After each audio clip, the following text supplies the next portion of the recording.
Hey, Marlbs man here. This is a video I've been putting off for a little while, but I wanted to follow up about the Razer Dock Chroma Thunderbolt 4 dock. And the reason I wanted to follow up, I wanted to talk a little bit about what I use it for and some real world scenarios where I've used it and how it's performed, when I've, had to depend on it to do what it needed to do.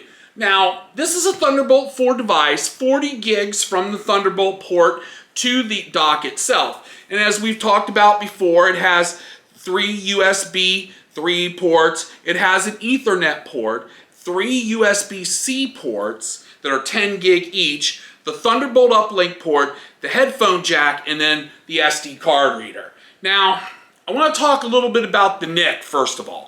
One of the things that I had not realized when I did the initial review was that the NIC itself is actually a USB Yukon NIC. It is a NIC that uses a chipset that is a USB chipset, which makes total sense because of the USB technology that's in the Razer Thunderbolt 4 Dock Chroma. So I don't really think that that's a bad thing, but the performance of it is a little bit less, and we're talking fractionally less in real world testing.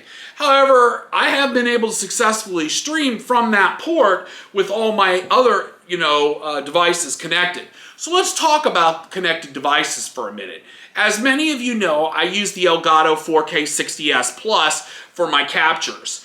Fantastic USB-C device, and it requires a lot of bandwidth, okay? There's no joke, when it's capturing, it does, put some load on the dock. But the Thunderbolt 4 dock is able to handle that, no problem. Matter of fact, I've put the Thunderbolt dock through its paces, and I've had the 4K 60X Plus connected to it, plus a cam and a stream cam for the Elgato Stream Cam Link, and a USB C SSD drive, and a USB Razer microphone plugged into this all at once, and I was using all of this streaming at 1080p 60 frames a second with no problem whatsoever.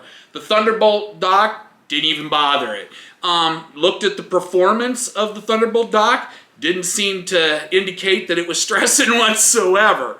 So, as far as performance goes, this thing does live up to the expectations. There is no doubt about that.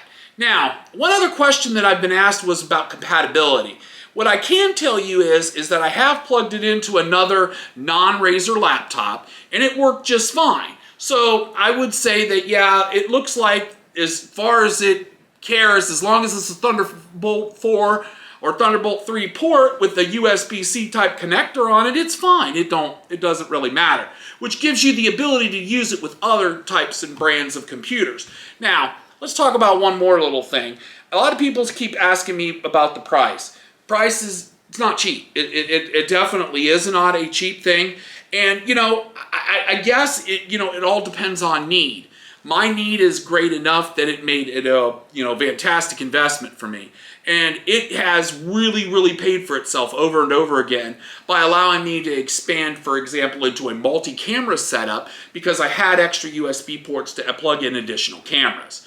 The only other thing that someone else asked was, what about compatibility with the Apple M1? As far as I understand it, it can do one monitor, but it can't do dual monitor display. It can do a dual monitor display with a Windows 10 based or 11 based